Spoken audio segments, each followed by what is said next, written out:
Statistician-General of South Africa, Risenga Maluleke, is releasing the 2022 Mid-Year Population Estimates report. The report provides estimates of the population of South Africa and includes current indicators of fertility, mortality and migration, amongst others. In particular, indicators related to the impact of COVID-19 over the past 2 years will be presented. Let's take you there live. In last year's estimates, we had said that Gauteng was sitting at 15.8 million. Now it is sitting at 16.1 million, thus accounting for 26.6% of the country's population.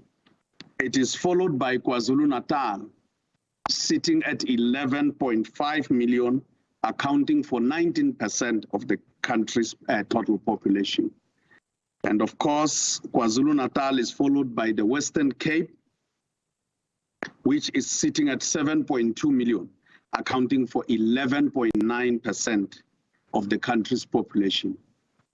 The three provinces account for 57.5% of the country's population, whereas the other provinces, as in the Eastern Cape, sitting at 6.7 million, accounting for 11% of the country's population. Limpopo sitting at 5.9 million, accounting for 9.8% of the country's population.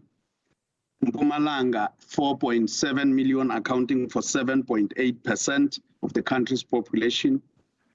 Northwest, 4.2 million, accounting for 6.9% of the country's population. Free State, 2.9 million, accounting for 4.8% of the country's population. And lastly, the Northern Cape, 1.3 million, accounting for 2.2% of the country's population. Now, Gauteng has increased its share of total population by 4.7 percentage points between 2002 and the year 2022. So in the 20 years, we have seen Gauteng showing such a rise. Of course, the Eastern Cape has seen the largest drop in its proportion from 14% to 11% in the 20 years. And of course, we can see that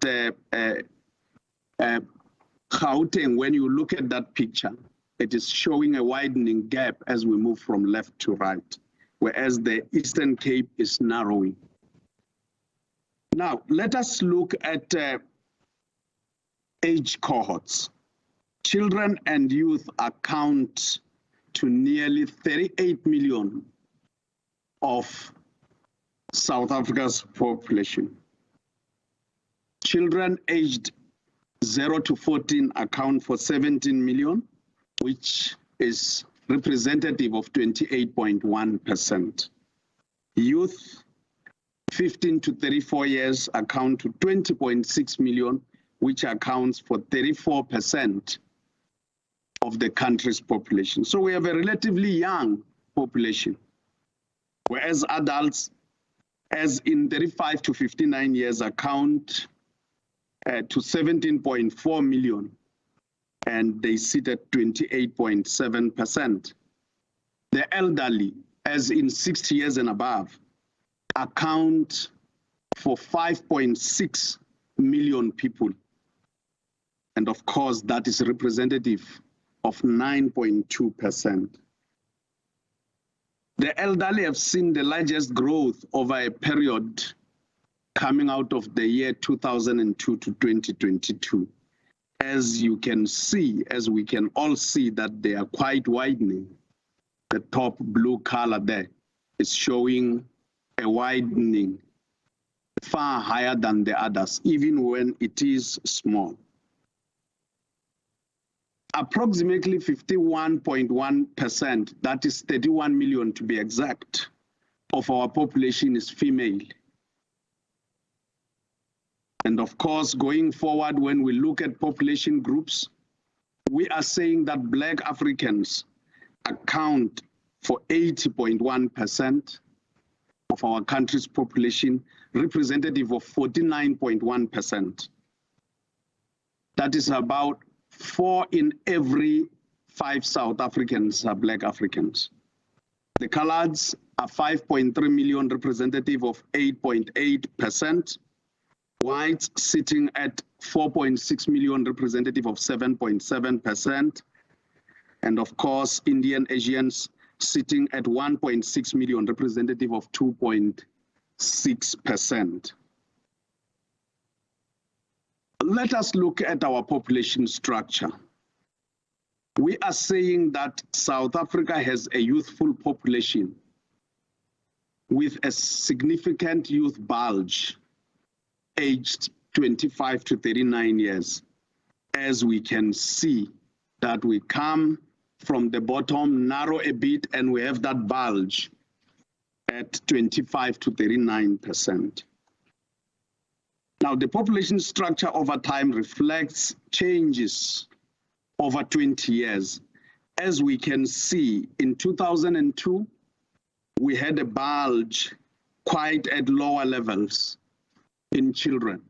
Now, 20 years later, those people have grown and they have moved with that bulge going upwards, but they have also had children of their own. Now, let us compare the Eastern Cape and Gauteng, for example.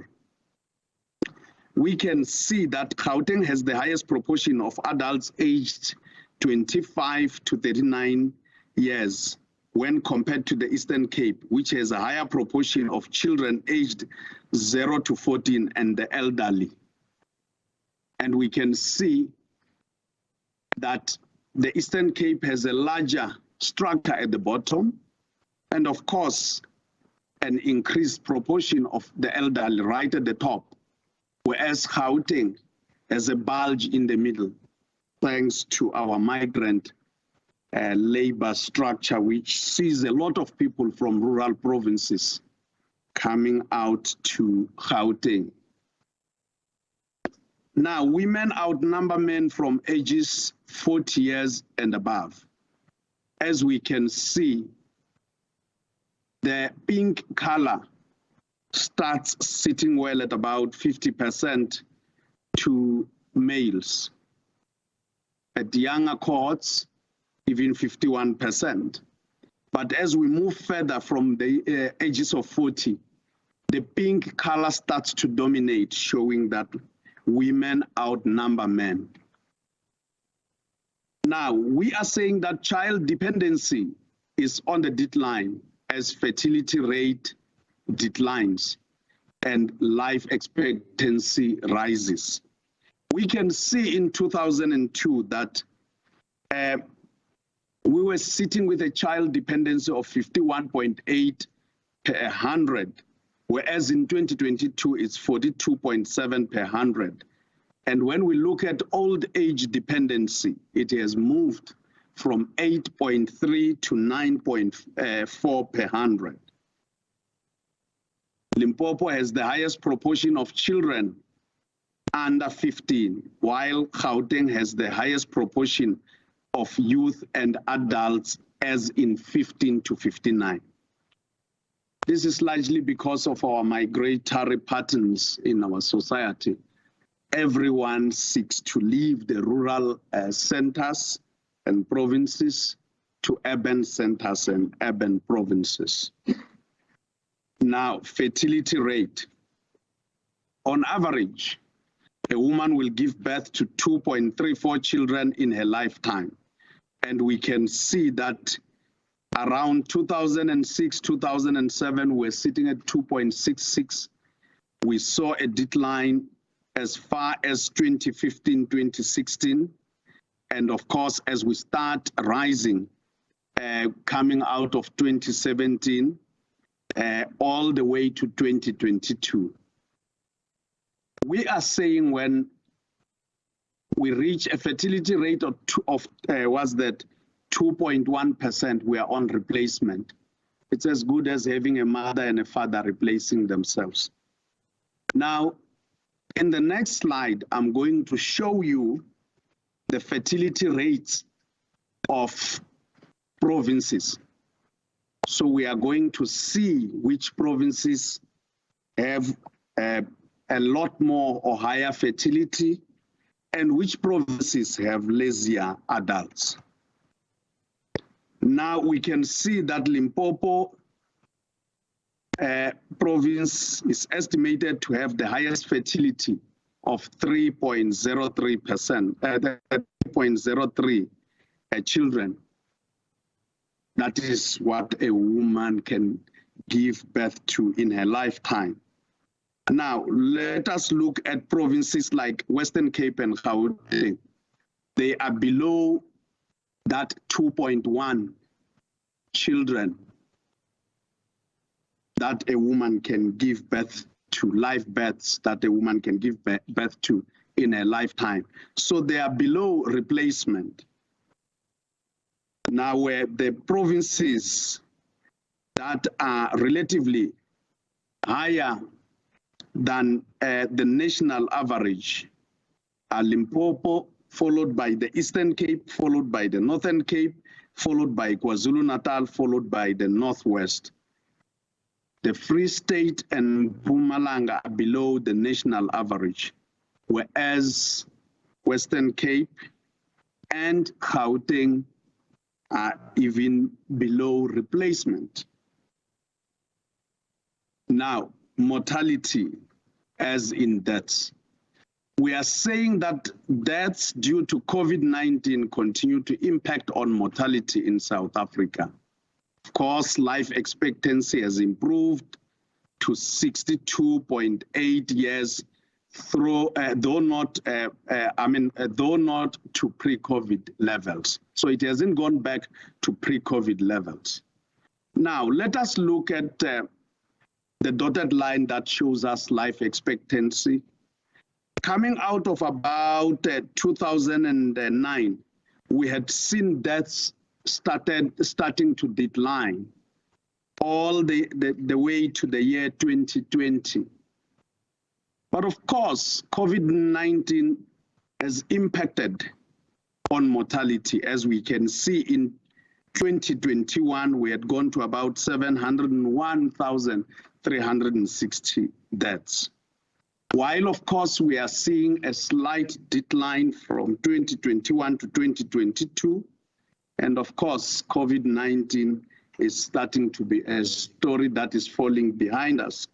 We are seeing a decrease to 663,075 deaths in the year 2022.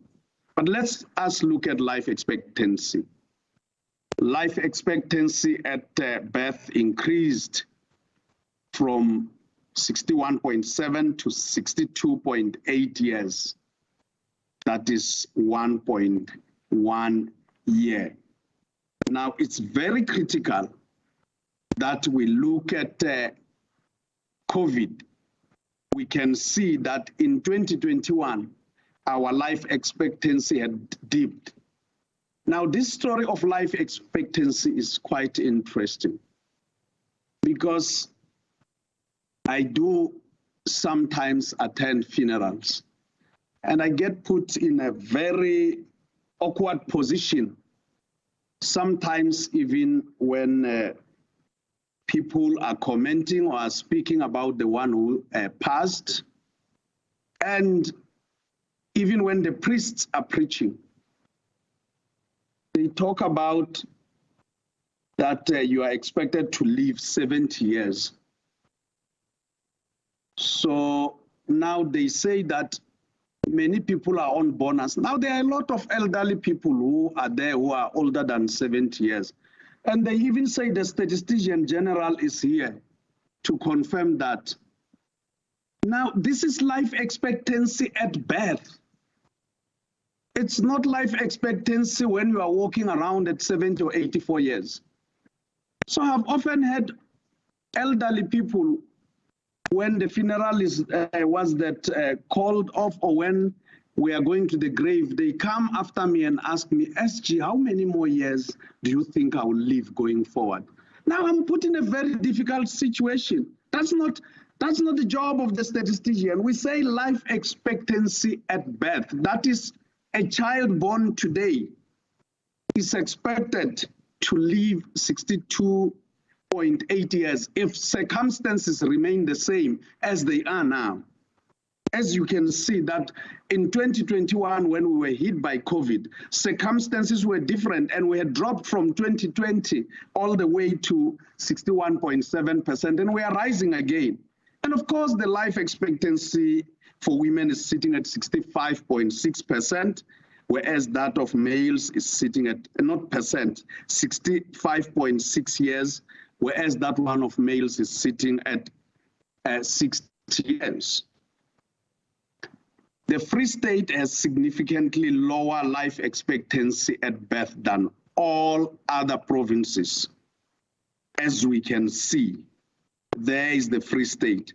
And there is a 9.5-year gap in females' life expectancy in the Free State and the Western Cape. Now, infant mortality has declined over time to 24.3 per 1,000 live births in 2022. Of course, coming out from higher levels, it's still death nonetheless.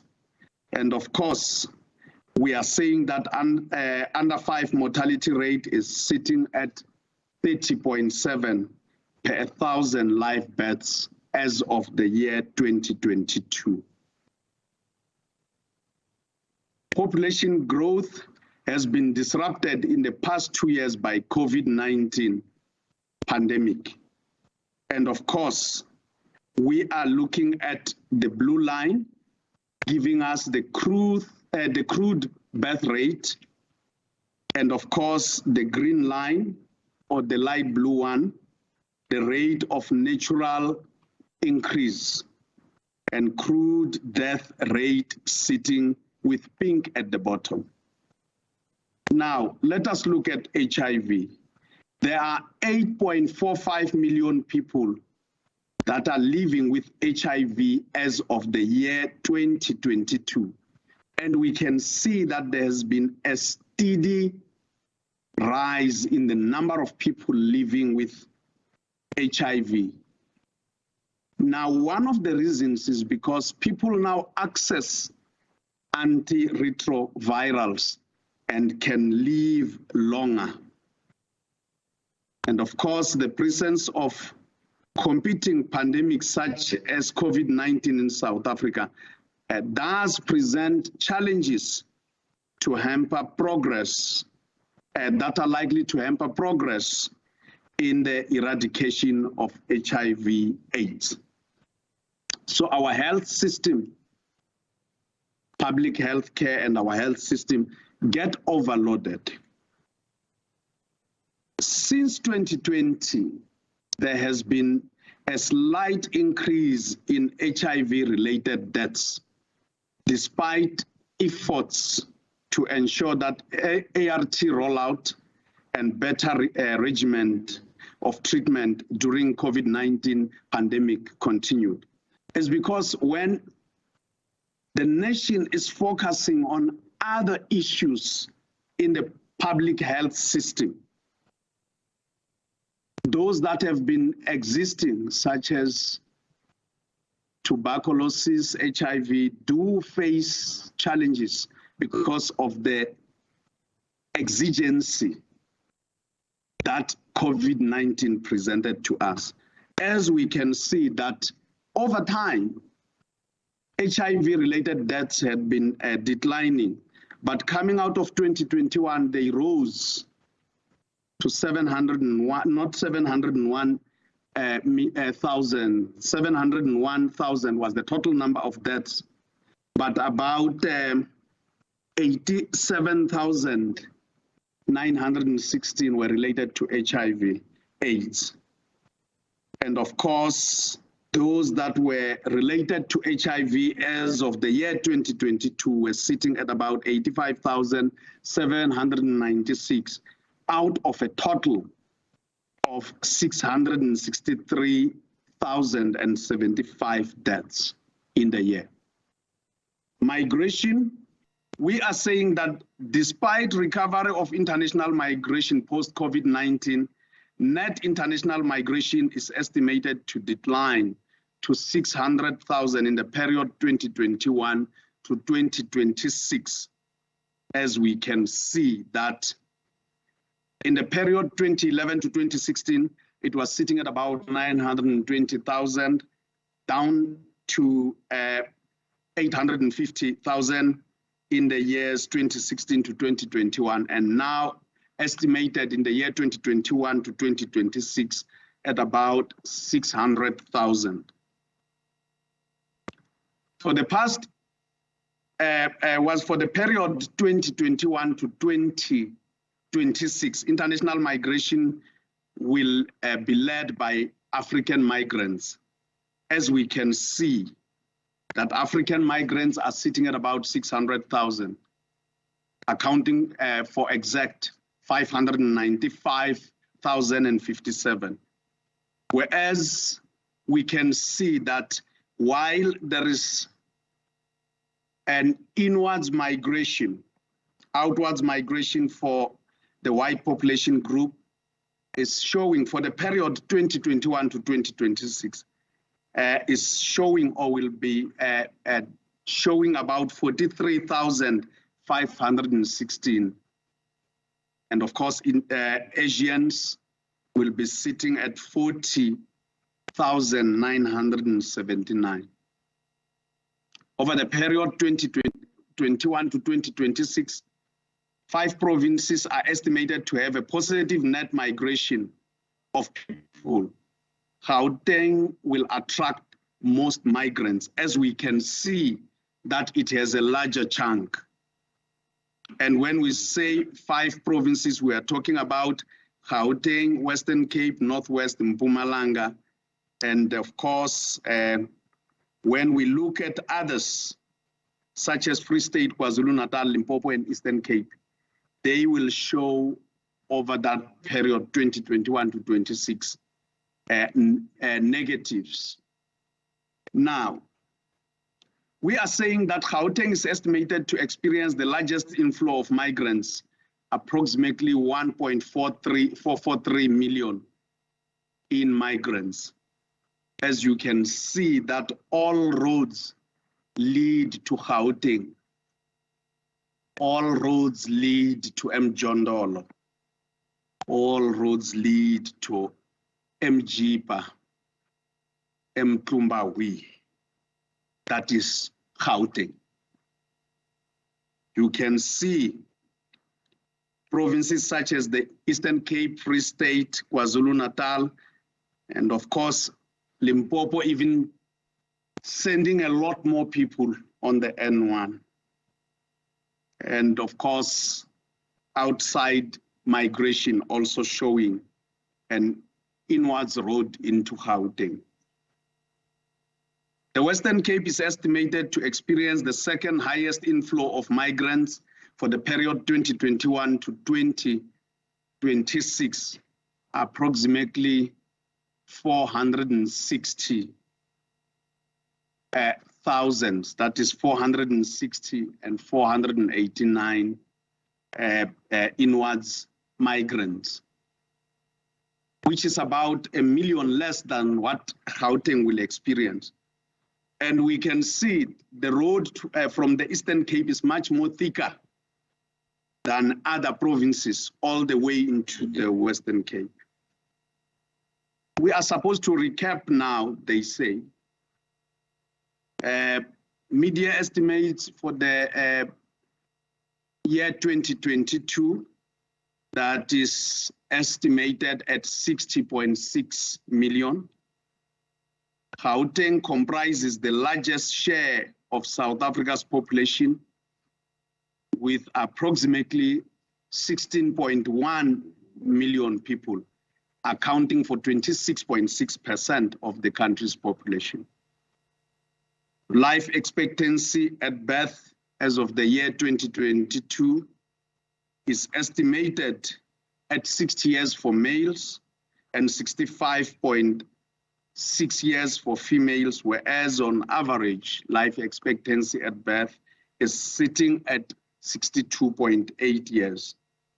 The estimated overall HIV prevalence rate is approximately 13.9% amongst South Africans.